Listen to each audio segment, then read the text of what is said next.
జోహార్ ముద్రగడ పద్మనాభం గారు, జోహార్ ముద్రగడ పద్మనాభం గారు. అందరికీ నమస్కారం. ఈరోజు కాపు కుల పెద్ద ఇవాళ రాష్ట్రంలో కాపు అంటే ముద్రగడ పద్మనాభం గారు, కాపు అంటే ముద్రగడ గారు. అంటే ఆయన ఈ జాతికి ఆయనే సరైన వ్యక్తి అనేది కూడా ఈరోజు రాష్ట్ర వ్యాప్తంగా ప్రతి ఒక్కరు కూడా తెలిసిన విషయమే.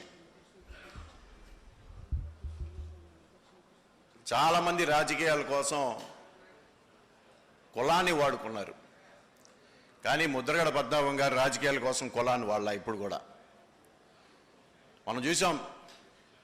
రాష్ట్ర వ్యాప్తంగా చాలా చోట్ల కూడా కులాన్ని అడ్డబెట్టుకొని ఎంతోమంది ఎన్నో రకాలుగా లబ్ధి పొందిన విషయాలు కూడా మనం చూసాం. కానీ ముద్రగడ పద్మనాభం గారు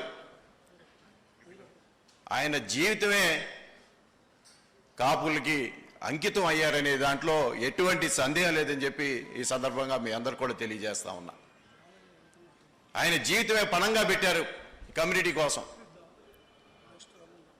అలాంటి వ్యక్తులు మనం ఈ రాష్ట్రంలో వంగవీటి మోహన్ రావు గారు, ముద్రగడ పద్మనాభం గారు ఇద్దరే ఈ కులానికి నిజంగా చెప్పాలంటే ఒక అండదండలుగా కులానికి మేము ఉన్నాము అని చెప్పడానికి ఉన్న వ్యక్తులు ఈ రాష్ట్రంలో వీళ్ళిద్దరే. కానీ అలాంటి వ్యక్తులు కూడా మనం కోల్పోయాం. కానీ ఈరోజు నేను ఒకటే చెప్తా ఉన్నా, వాళ్ళందరం చాలామంది వివిధ రాజకీయ పార్టీలో ఉన్నాం.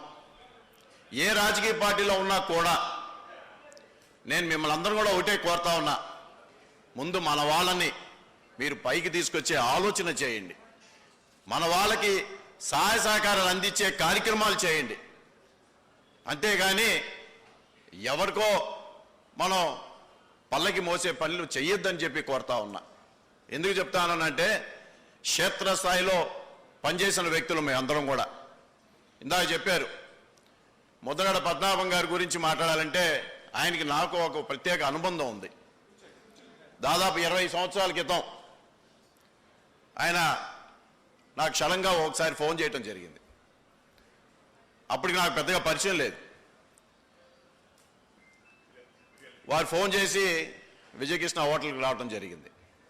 ఆయన ఒక సహాయం కావాల్సి వచ్చింది. ఆ రోజున్న మిర్చి యార్డ్లో మిర్చి బస్తాలు కిర్లంపూడిలో ఆయనకు ఒక కోల్డ్ స్టోరేజ్ ఉంది, రైస్ మిల్ పక్కన కోల్డ్ స్టోరేజ్ ఉంది. ఆ కోల్డ్ స్టోరేజీ నింపటాని కోసం వారు గుంటూరు రావటం జరిగింది. అప్పటి ప్రభుత్వంతో మాట్లాడి వారి కోల్డ్ స్టోరేజ్లో ఆ మిర్చి బస్తాలు పెట్టించి అక్కడ నేను వారికి అంటే నేనేం గొప్ప చెప్పుకోవట్లే, వారికి ఆ విధంగా సహాయం అందించడం నాకు ఒక గొప్ప అనుభూతిగా నేను భావిస్తూ ఉన్నా. అదే మొట్టమొదటిసారి నేను ముద్రగడ పద్మనాభం గారికి కలిసిన విషయం. దాదాపు నా అనుమానం 20 ఇయర్స్ పైన. ఆ తర్వాత వారితో ఉన్న సంబంధం పెరిగి ఏదైతే కాపు ఉద్యమం రిజర్వేషన్ కోసం వారు పోరాటం చేశారో గుంటూరు జిల్లాలో మరి అప్పుడు మా కళ్యాణపురం కేకేఆర్ ఫంక్షన్ హాల్ ఉంటే మరి ముద్రగడ జేఏసీగా ఆ రోజు మా కళ్యాణం ముందు ఎన్నో కార్యక్రమాలు, ఎన్నో ధర్నాలు చేశాం. ఎన్నో కార్యక్రమాలు అక్కడ ఇప్పుడు ఉన్న పెద్దలందరూ ఇప్పుడు ఎవరైతే ఈ యొక్క సమావేశం ఏర్పాటు చేశారో మల్చర్ సుబ్బారావు గారి కానీ, రాధా గారు కానీ, శ్రీనివాస్ కానీ, ఇట్లా అక్కడ ఉన్న చాలామంది పెద్దలందరూ కూడా మా పెద్దలు ఆకుల రామకృష్ణ గారు, వాసిరెడ్డి, మరి వీళ్ళందరం కూడా ఆ రోజు ఒకరికొకరు తోడ్పాటు అయ్యి ఆ ఉద్యమానికి సహాయ సహకారాలు అందించిన విషయాలు మీకు ఈ సందర్భంగా గుర్తు చేస్తాను. ఆ రోజు పార్టీలు అతీతంగా పనిచేసాం. అందరం రకరకాల పార్టీలో ఉన్నా కూడా ఎవరు కూడా ఏ పార్టీకి సంబంధించిన ఇది అనే ఈ పార్టీ ఇది నేను వేరే పార్టీలో దీంట్లో నేను రాకూడదు అని ఎక్కడ కూడా చూడలా. సో ఆ రోజు ఇది ఎందుకంటే ఈ కమ్యూనిటీ కోసం, ఉద్యమం కోసం, ఆ రోజు రిజర్వేషన్ కోసం ఆ రోజు పోరాటం జరుగుతుంది కాబట్టి కమ్యూనిటీ లబ్ధి పొందాలి, ఈ కమ్యూనిటీ ఆర్థికంగా బలపడాలి, అన్ని రంగాల్లో బలపడాలంటే రిజర్వేషన్ అవసరం అనే ఉద్దేశంతో ఆ రోజు ఆ కార్యక్రమం ముద్రగడ చేయబడటం జరిగింది. మరి ఆ రోజు ఇక్కడ ఉన్న చాలామంది అందరం కూడా అరెస్ట్ చేసి అందరూ కూడా చేబ్రోలు పోలీస్ స్టేషన్లో పెడతాం జరిగింది. ఆ రోజు అందరం ప్రతి ఒక్కరు కూడా ఆ రోజు పార్టీలు అతీతంగా పనిచేయడం జరిగింది. అదే నేను ఈరోజు మేము అందరూ కూడా ఎందుకు గుర్తు చేస్తా ఉన్నా అంటే పార్టీలు అతీతంగా ఈరోజు ముద్రగడ పద్మనాభం గారు ఏ విధంగా పనిచేశారో అదే విధంగా ప్రతి ఒక్కరు కూడా పనిచేయాలని చెప్పి మిమ్మల్ని అందరూ కూడా నేను మనస్ఫూర్తిగా కోరుకుంటా ఉన్నా.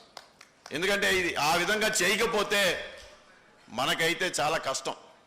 ఇప్పుడున్న రాజకీయ వ్యవస్థలో మీరు చూసుంటారు, ఎవరికి అందిపుచ్చిందో వాళ్ళు అందిపుచ్చుకుంటున్నారు, మనల్ని ఒక పావుగానే వాడుకుంటా ఉన్నారు.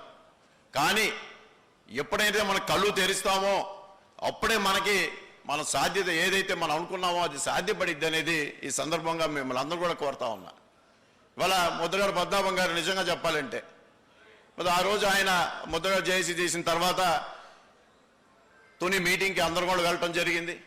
ఆ తర్వాత కూడా వారిని చాలాసార్లు వాళ్ళ ఇంటి దగ్గరికి వెళ్ళి కలవటం, ఆ ఇంటి దగ్గర కలిసిన తర్వాత కూడా మేము అందరం ఒకటే చెప్పాం, సార్ మీరు తుని మీటింగ్ అయింది, జిల్లాల వారీగా రండి, గుంటూరు జిల్లా రండి, మీ అందరం కలిసి వాళ్ళ మళ్ళీ ఇక్కడ ఒక గుంటూరు ప్రతి జిల్లాకి ఒక కాపు మీటింగులు పెద్ద ఎత్తున సమావేశం ఏర్పాటు చేద్దాం, పెద్ద పబ్లిక్ మీటింగ్ పెడదాం, 1,00,000 నుంచి 3 లక్షల మంది గుంటూరు జిల్లాలో తీసుకొచ్చే బాధ్యత మేము అందరం కూడా తీసుకుంటామని అందరం కూడా చెప్పడం జరిగింది.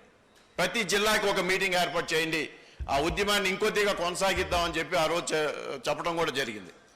అయిన తర్వాత కూడా ఆయన ఇంటి దగ్గర నుంచి బయటకు వేసిన తర్వాత మళ్ళీ అరెస్ట్ చేసి ఆ రోజు మరి ఆయన హింసించడం కూడా మనం చూసాం. కానీ నేను మిమ్మల్ని అందరికీ ఎన్ని కూడా ఎందుకు చెప్తా ఉన్నానంటే, మనం అందరూ కూడా ఒక శక్తిగా, ఒక ఏకధాటిగా ఒకే దీని మీద పయనించాలి. వివిధ రాజకీయ పార్టీలు ఉండొచ్చు, ఎవరి రాజకీయ పార్టీ వాళ్ళకు ఉంది, కానీ అక్కడ కూడా చేతనంత వరకు 10 మందికి సహాయ సహకారాలు అందించమని కోరుతా ఉన్నా. ఎవరికి అవకాశం ఉన్న పరిధిలో వాళ్ళ అవకాశాల్లో మ్యాక్సిమం మన వాళ్ళకి చేయాల్సిన ఆవశ్యకత ప్రతి ఒక్క కాపు మీద ఉందని చెప్పి మీ అందరు కూడా తెలియజేస్తా ఉన్నా. మరి ఆయన చేసింది అదే. మరి ఎన్నో ఆయన 4 సార్లు ఎమ్మెల్యే అయ్యాడు, ఒకసారి ఎంపీ అయ్యారు, మినిస్టర్ చేశారు 2 సార్లు. దేనికోసం పోరాడంటే కమ్యూనిటీ డెవలప్మెంట్ కోసం పోరాడారు. ఎందుకంటే మిమ్మల్ని అందరూ కూడా నేను కోరుతా ఉన్నా, దయచేసి ఎవరు ఏ రాజకీయ పార్టీలో ఎవరు అధికారులు ఉన్నా, ఎవరు ఏ అవకాశం ఉన్నా చేతనంతవరకు తోటి కాపులందరూ కూడా సహాయ సహకారాలు అందించాలని చెప్పి నేను మనస్ఫూర్తిగా కోరుకుంటూ మరి ముద్రగడ గారికి ఘనంగా నివాళులర్పిస్తూ మరి వారి ఆత్మకి శాంతి చేకూరాలని వారి కుటుంబ సభ్యులకి ప్రగాఢ సంతాపన తెలియజేస్తూ మీ అందరూ కూడా నమస్కారాలు తెలియజేసుకున్నాను, సెలవు తీసుకుంటున్నాను. థ్యాంక్ యూ రోసే గారు.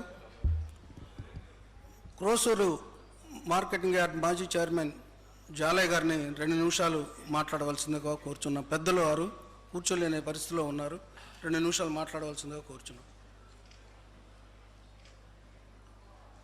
ఈరోజు ముద్రగడ పద్మనాభం గారి సంవత్సర సభ సందర్భంగా ఈ కార్యక్రమానికి హాజరైన వివిధ పార్టీలకు చెందినటువంటి పెద్దలారా, జిల్లాలో పలు ప్రాంతాలకు చెందినటువంటి కాపు సోదరులారా, ముద్రగడ పద్మనాభం గారికి ఒక ప్రత్యేకమైనటువంటి వ్యక్తిత్వం, దాని గురించి ఇప్పుడు దాకా మాట్లాడినటువంటి ప్రతి ఒక్క వ్యక్తి కూడా చెప్పిన పరిస్థితి. ఉన్నతమైనటువంటి కుటుంబంలో వచ్చినటువంటి వ్యక్తి పద్మనాభం